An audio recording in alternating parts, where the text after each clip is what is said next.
Good evening, good evening. What's going on, everyone? Welcome to another Pro Wrestling Talk video brought to you by Blitzball Champ Gaming here on the U to the Tube. I'm your host, Blitzball Champ Jason Ingram. So, finally got caught up to checking out both New Japan Pro Wrestling events, the New Beginning in Sapporo. Day 1 and Day 2. 2 events. So, got caught up over the weekend, well, mainly between Sunday and Monday, but got caught up, and I just wanted to go through and review and go over each of the matches from both days. Both shows took place this past weekend, Saturday, February 4th, and Sunday, February 5th. Both shows at the Hokkaido Prefectural Sports Center in Sapporo, Japan. I actually enjoyed both shows pretty thoroughly, especially the later matches on each card definitely looked very solid. But before I get started, I want to remind everybody to check out the link in the description for Game Beauty for a very cool line of video game themed makeup and cosmetic products. And if you're interested in making a purchase, be sure to use the promo code BlitzballChamp, all in caps, and you can get 10% off of your order. So definitely put that to good use. Anyway, let's go over the cards for both days, starting with day 1, which was February 4th. So, first started off with a singles match. We had Young Lion Oskar Leube taking on United Empire's The Great Okan. And you know what? Even though this match wasn't too long, I have to say that Oskar Leube got in a good amount of offense in this match. I was very pleased with the amount of offense that he got in this match, especially being the bigger guy in this match. But the Great Okan was able to come through with the victory, actually with a submission, which apparently it's called the Subaru Uzura styled sheep killer. Kind of a long name for a finisher, but got a submission victory. But I got to give credit to Oskar Leube just for the amount of offense that he had in this match. I thought it was very solid on his part. Okay, next up we had a 8-man tag match where we had the team of Ryohei Oiwa, Ren Narita, El Desperado, and Minoru Suzuki taking on House of Torture's Evil, Yujiro Takahashi, Sho, and Dick Togo. And of course this match definitely came with the House of Torture shenanigans, as House of Torture always does, but thank goodness it did not work in their favor, as Ren Narita picks up the victory for his team by making Dick Togo submit to the Cobra Twist. So shout out to Ren Narita getting the victory for his team. I love it. I love it. You know, I feel like they've really been building him rather strong lately. So definitely was happy to see that. And of course, you know, we have to remember that he was in the finals for the NJPW World Television Championship tournament. So it makes sense that they're continuing to keep and build Ren Narita stronger more and more. But picked up the victory for his team with the submission. Good stuff. Okay, next up we had another 8-man tag team match where we had the team of Yuto, Nakashima, YOSHI-HASHI, Tomohiro, Ishii, and Hirooki Goto, of course the latter 3 being from Chaos, taking on TMDK's Kosei Fujita, Shane Haste, Mikey Nicholls, and Zack Sabre Jr. This was a good match as well. Definitely back and forth. And, you know, it's been quite a great showing for Kosei Fujita and Zack Sabre Jr., especially ever since joining TMDK. You know, they've been looking really strong. And, of course, Shane Haste and Mikey Nicholls have been looking really good as a tag team. But overall, pretty good match. Kosei Fujita was able to get the double wrist lock on Yuto Nakashima to pick up the victory. And, yeah, TMDK on top.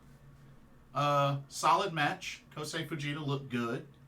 And, yeah, just an overall good showing from TMDK. Okay, we had another 8-man tag team match, where this time we had the teams of Master Wato, Hikuleo, Tamatanga, and Hiroshi Tanahashi taking on Bullet Club's Switchblade Jay White, Kenta, El Phantasmo, and Taiji Ishimori. Now, this was a pretty intense match. Definitely back and forth intense match between both teams. But I have to say, I was kind of shocked with the outcome. And of course, you know, this led to a beatdown after the match, which doesn't surprise me. But Master Wato with a big upset, getting the pin over Taiji Ishimori to pick up the victory for his team. Got him with a jackknife pin. But yeah, was able to pick up the victory. And then, of course, you know, he paid for it after the match. But still, Master Wato getting the last laugh over Taiji Ishimori with that victory for his team. So that one definitely stung for the Bullet Club. Just saying. Just saying. 1 second.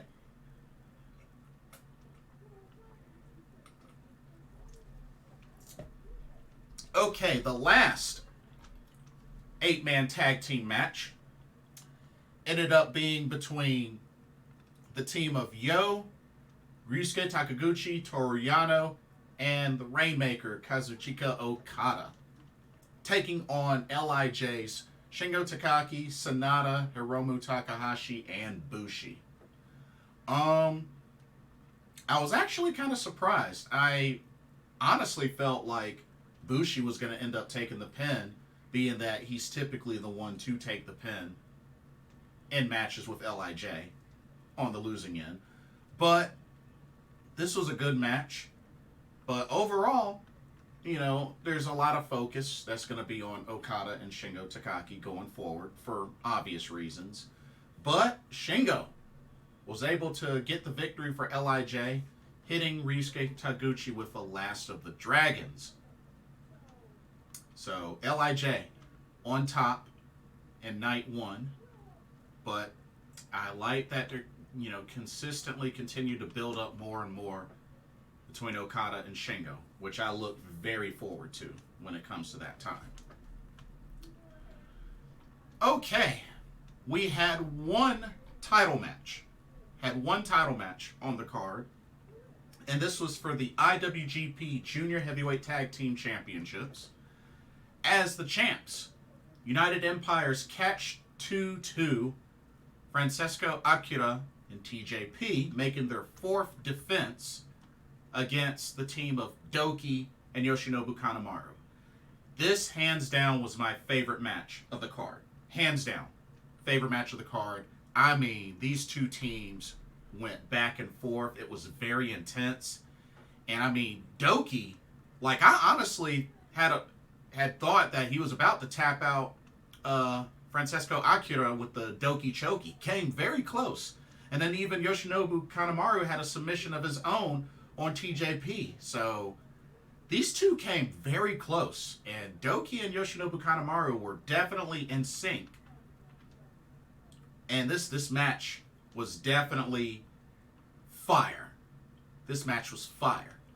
But speaking of fire, when it was all said and done, Francesco Akira was able to hit the fireball on Doki to pick up the 1-2-3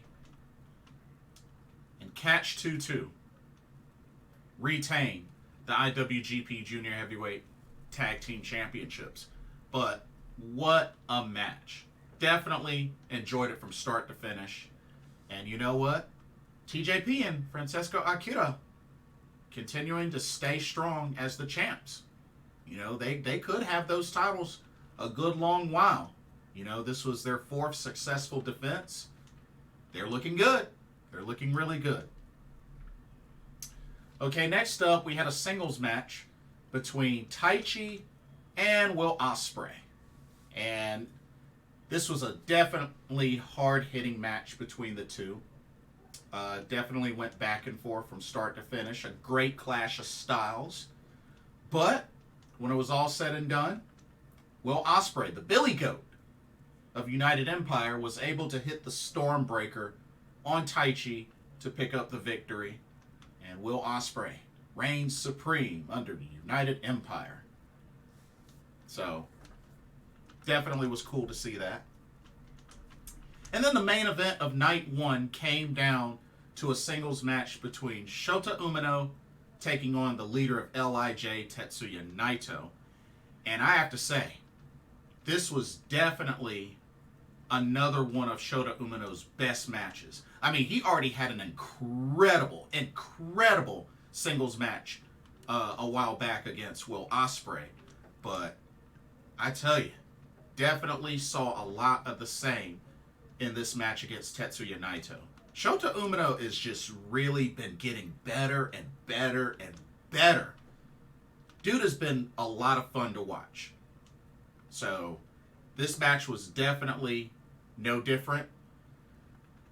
But it took a second Destino to finally put away Shota Umino for the 1-2-3. Tetsuya Naito reigned supreme in the main event, but definitely was not an easy match for him, for sure. And Shota Umino looked very strong in the main event. But, you know, overall, a pretty good first day. Pretty good first day. Definitely enjoyed it. And then we move on to day 2. And day 2 was also a good day. We did have more title matches in day 2. So at least that was a good thing. But anyway, day 2, same venue. Started off with an 8-man tag team match, as we had United Empire, Will Ospreay, Great Okan, TJP, Francesco Akira, taking on just 4 guys, which is Taichi, Yoshinobu Kanemaru, Doki, and Taka Michinoku. I was kind of bummed with the outcome, but not surprised. Because, I mean, I like Taka Michinoku. I would love to see him more on the winning side going forward, ever since forming this group, but I guess that remains to be seen. But overall, pretty decent match. Taka Michinoku met his end at the hands of Will Ospreay via a hidden blade. And United Empire picks up the victory after Will Ospreay's hidden blade. Next up was another 8-man tag team match where we had the team of Yuto, Nakashima, Ren Narita, El Desperado, and Minoru Suzuki taking on House of Torture, Evil, Yujiro Takahashi, Sho, Dick Togo. And once again, Ren Narita shines for the second day in a row and gets another submission victory via the Cobra Twist, this time on Yujiro Takahashi. First day was against Dick Togo, but then turns around, does the same to the Tokyo Pimp. And it seems like more and more he's earning the respect of Minoru Suzuki and El Desperado and the others. So, Ren Narita's hot right now. 2 back-to-back submission victories at the New Beginning in Sapporo. Congratulations to him. It's been looking really, really strong. And I've actually gotten to see Ren Narita wrestle live twice. So definitely somebody that I've enjoyed watching and that has gotten better. You know, been watching him, you know, since he started as a young lion, and he's come a long way. So definitely happy for Ren Narita. Okay, next up we had a tag team match, just a regular tag team match. We had the team of Master Wato and Hiroshi Tanahashi taking on Bullet Club's Taiji Ishimori and Kenta. This was a pretty solid match overall, but Taiji Ishimori was able to get payback. Of course, he had to cheat to do it, but was able to get payback by pinning Master Wato. Of course, he had to use the ropes for leverage, but the ref didn't see it. Counted to 3. Bullet Club walks away with the victory, but Taiji Ishimori pins Master Wato, got some revenge from day one. So, not too surprised that happened. Okay, next up, we had a 6-man tag. 6-man tag where we had the Guerrillas of Destiny of Tamatanga, Hikuleo, and Jado taking on Bullet Clubs, Jay White, El Phantasmo, and Goto. And you know what? Despite how the match was going, I really liked the finish. I actually was digging the finish, as Jado was able to submit Goto with a crossface. I actually really like the finish. I like the finish. You know, Jado and Goto have a long history with each other, so I really was digging this finish. But Jado gets the victory, submission victory for his team. Great finish. Definitely liked it. Okay, next up, we had another 8-man tag team match. This time we had the team of Ryusuke Taguchi, Shota Umino, Toru Yano, and Kazuchika Okada taking on LIJ's Tetsuya Naito, Shingo Takagi, Sanada, and Bushi. And definitely liked both of these teams going at it. But you know what? I was actually really surprised with the outcome. I did not expect Sanada to eat the pin. I actually did not expect him to eat the pin. But Sanada eats a Rainmaker and gets pinned. I figured it would have been Bushi, but yeah. Okada pins Sanada after a Rainmaker for the 1-2-3. But yeah, kind of a surprising finish, if I could be real with you. Okay, let's get into some title matches. As first up, we had the IWGP Tag Team Championship match. As the champs, Bishamon, YOSHI-HASHI, and Hirooki Goto making their first defense since winning the titles, defending against TMDK's Shane Haste and Mikey Nicholls. And I have to say, this was a very great match. Even from TMDK, they looked very strong in this match. And honestly, it could have gone either way, but I didn't think they were going to win, in Bishamon's first defense. But Bishamon got the victory, hitting the double team, the Shoto. But, like I said, TMDK looked very strong in this match. And I think in due time, I could see Shane Haste and Mikey Nicholls as IWGP Tag Team Champions. I could definitely see it. Just not right now, but I could see it in the future. For sure. Absolutely for sure. But solid match. Definitely enjoyed this. And, I like Bishamon. Definitely a fan of Bishamon. Okay, next up, we had the NJPW World Television Championship on the line, as the champion, Zack Sabre Jr., makes his first defense against the Stone Pitbull of Chaos, Tomohiro Ishii. Now, you have to also remember, NJPW World Television Championship matches are 15-minute time limit matches, and apparently, this went the distance. Definitely went the distance, which it was kind of expected. But match went just over 14 minutes. Just over 14 minutes. Hard hitting, back and forth. But Zack Sabre Jr. was able to best the Stone Pit Bull by hitting the Zack driver and getting the 1-2-3. But definitely, very intense matchup between the two. Two wrestlers that know each other very well, of course. But Zack Sabre Jr. looking strong as your World TV Champ and continuing on. So congrats to Zack Sabre Jr. on his first successful defense since winning the title in the tournament.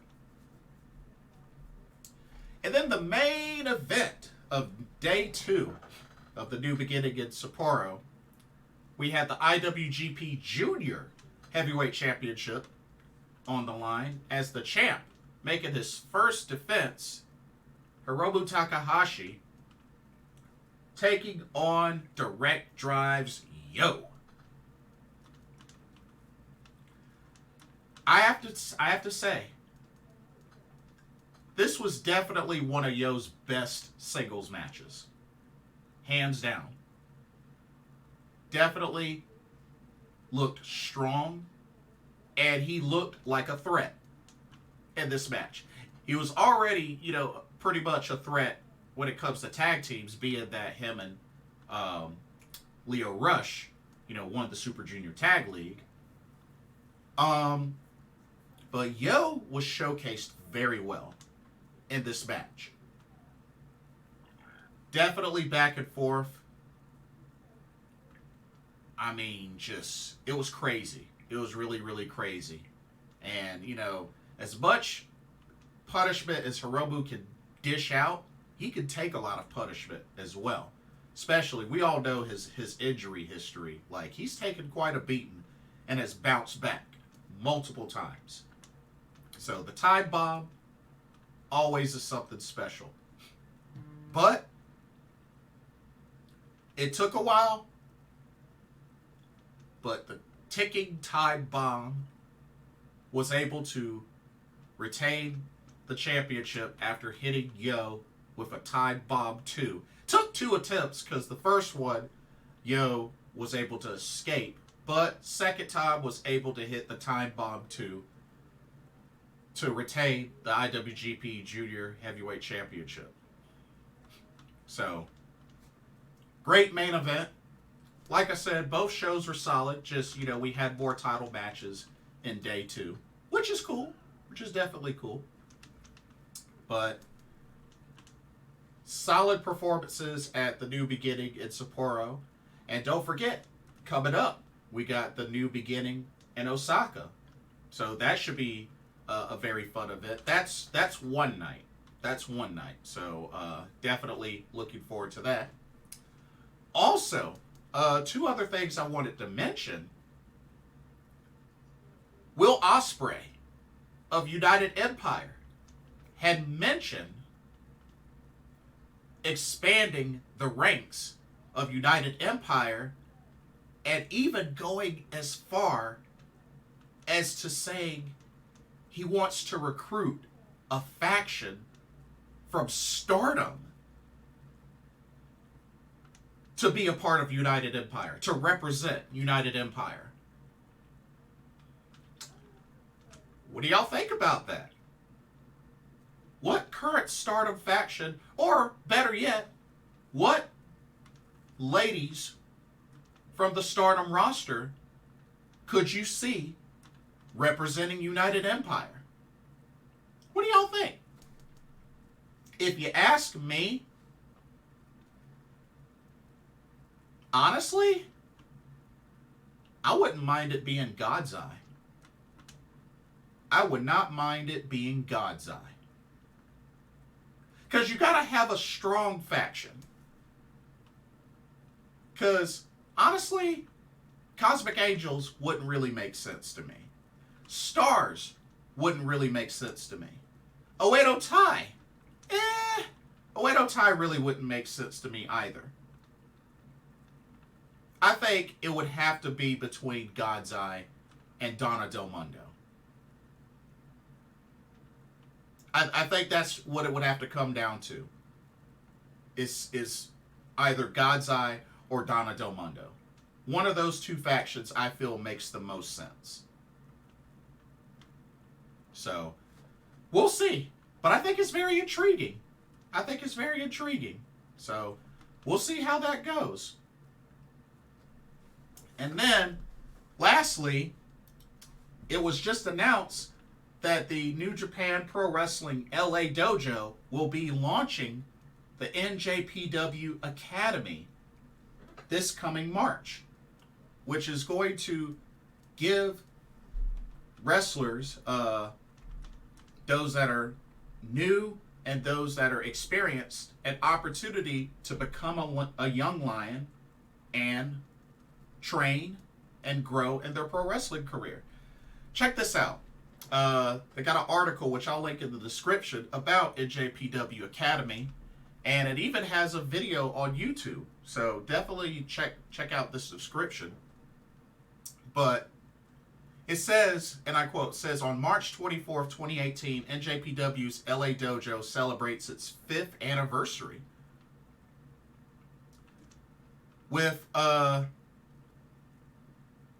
likes of Clark Connors, Kevin Knight, and more starting their NJPW journeys at the dojo. That was back in 2018.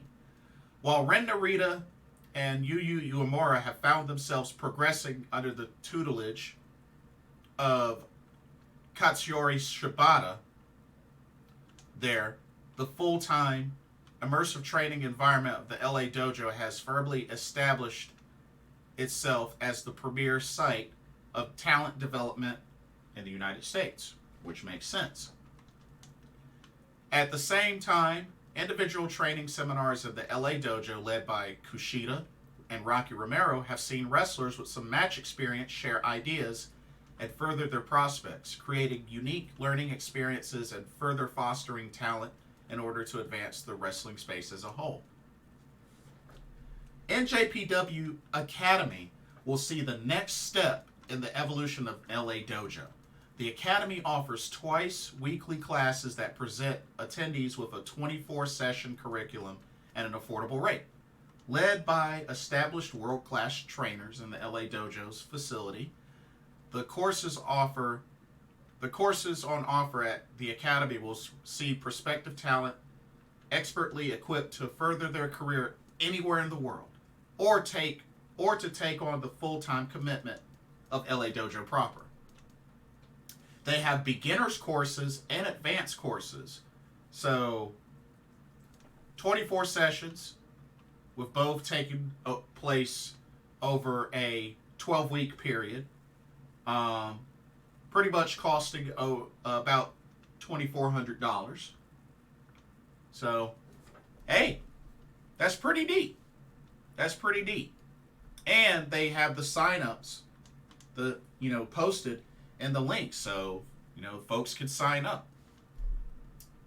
But yeah, the beginners courses will be the teachers will be DKC and Bateman, and the advanced course will be taught by Kushida and Fred Rosser. Hey, current strong openweight champion. That's cool. That's really cool. And they specify that the beginner's course is for those with 0 experience or less than 1 year of training. And the advanced courses are for those that have more than 1 year of training. So that's pretty cool. That is pretty cool. And applications are open from now till March 20th. Hey, I think that's cool. I think that's really cool that they're doing that. So the NJPW Academy. So, hey, we'll see what happens. We'll see who takes advantage and see who these future young lions, growing stars will end up being. Whoever signs up, I wish them the best. Sounds like a great opportunity. But that'll do it for this video. Let me know what y'all's thoughts are. What did y'all think of New Japan Pro Wrestling's the new beginning in Sapporo? What did you think of both days? What did you think of the matches? What What do you feel? How do you feel about the idea of a Stardom faction representing United Empire? And let me know what your thoughts are on NJPW Academy. And like I said, remind again, be sure to check out Game Beauty. And don't forget to like, comment, subscribe, hit that notification bell while you're at it. And thank you so much for watching for another Pro Wrestling Talk brought to you by Blitzball Champ Gaming here on the U to the Tube. I'm your host, Jason Ingram. Hope everybody enjoys their evening, and I will see y'all in the next video. Peace.